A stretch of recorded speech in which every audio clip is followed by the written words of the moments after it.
السلام علیکم جی، ویلکم کرتا ہوں آپ کو مرتضیٰ گارڈن چینل پہ جی۔ آج کی انفارمیشن کے اندر جو یہ سامنے آپ کے پودا پڑا ہے، بہترین کوالٹی ہے اس کی۔ ہاں، اس پودے کو میں خود بھی بہت پیار کرتا ہوں۔ یہ ایسا پودا ہے کہ اس کی کیئر کے بارے میں بھی میں بتا چکا ہوں، پہلے پروگرام میں نے اس کے اوپر بھی کیا ہوا ہے۔ اس کی کیئر کے بارے میں بھی، خیر و برکت کے لیے بھی یہ پودا بہت زیادہ بیسٹ ہے۔ خوبصورتی اس کی اتنی خوبصورتی ہوتی ہے کہ آپ کے اگر گھر میں یہ اس کو ہلکا سا آپ خوبصورت پاٹ لگا کے اگر اس کو جس جگہ پر آپ کے مہمان بیٹھتے ہیں اگر اس جگہ پر رکھا ہو تو اس کا ویو دیکھنے والا ہوتا ہے۔ اس کے ساتھ آپ تھوڑی سی بجری اگر وائٹ کلر کی ڈال دیتے ہیں تو اس کی اور بھی خوبصورتی بڑھتی ہے۔ آپ اس کو گراز میں رکھیں، اس کے علاوہ جس جگہ پر تھوڑی سی ٹھنڈک رہتی ہے یعنی کہ اے سی چلتا ہو اس جگہ پر آپ اس کو اندر رکھیں تو یہ بہترین گروتھ رہے گی۔ 8-10 دن کے بعد تھوڑا سا آپ اس کو باہر کو 2-4 گھنٹے رکھ دیا کریں تاکہ ٹمپریچر اس کے اندر جو ہے وہ موجود پورا ہو جائے، اور یہ پھر جو ہے وہ بہترین قسم کا رہتا ہے۔ ادروائز اوور واٹرنگ بالکل بھی نہیں اس کو کرنی۔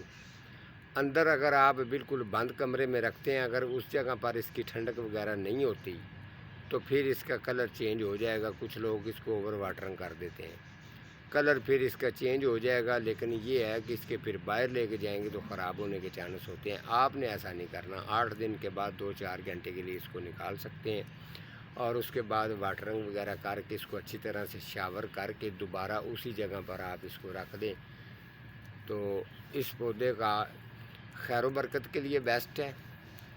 اور جب بھی آپ یہ کچھ لوگ تو پودوں سے پیار نہیں کرتے، ان کو کیا پتہ کہ پودوں کی قدر کیا ہے۔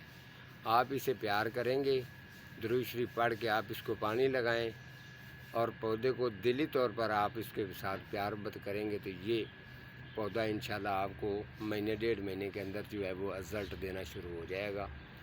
اور آپ اس کے چاہیں تو بچے بھی آپ علیحدہ کر سکتے ہیں۔ مٹیریل بتا دوں، میں نے اس کے اندر مٹیریل یہ زیادہ خشک کس بات پر رہتا ہے۔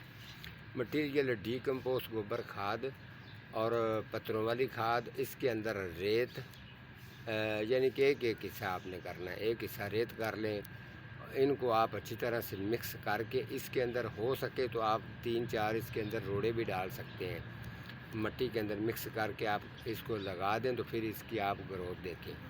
آپ تھوڑا سا گرمیوں کے اندر فرق آتا ہے، جب پھول دھوپ کے اوپر یہ پڑا ہوتا ہے تو ہلکے سے پتے اس کے جو ہے نا خراب ہونا شروع ہوتے ہیں، کلر میں بھی فرق آتا ہے۔ لیکن گرمی اگر زیادہ ہے اس جگہ پر رکھیں جس جگہ پر ہلکا سا سایہ رہتا ہے تو آپ کا سنیک کا پودا بہترین قسم کا چلے گا۔ آپ اس کو بچے بھی زیادہ اسے لے سکتے ہیں، اور اس کے علاوہ خوبصورتی کے لیے جہاں چاہیں آپ اس کو لگا سکتے ہیں۔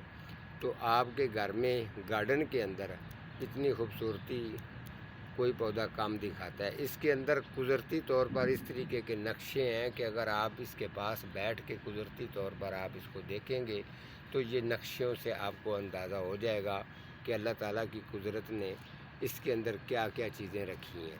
اور سنیک پاکستان کی کوالٹی 1 نمبر والا پودا یہ ہے، جس کی گروتھ بھی پوری ہوتی ہے۔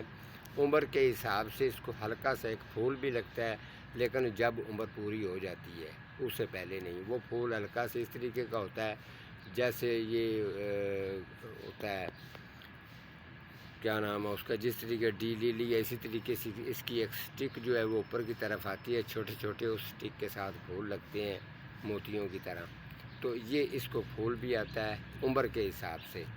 تو آپ پودوں سے پیار کریں، پودے آپ کو پیار کریں گے تو انشاءاللہ اسی طریقے اپنے گارڈن کو خوبصورت رکھیے۔ اپنے پودے پلانٹوں کا خاص طور پر خیال رکھیے، چاہے وہ پھولوں والے ہوں، آؤٹ ڈور ہوں، ان ڈور ہوں، پھل والے، فروٹ والے، جتنے بھی پودے آپ نے گھر میں رکھے ہوئے آپ ان کی اچھی کیئر کریں گے تو انشاءاللہ آپ کے لیے دن رات یہ پودے دعا کریں گے اور آپ کو بھی یاد رکھیں گے۔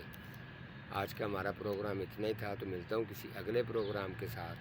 اللہ حافظ۔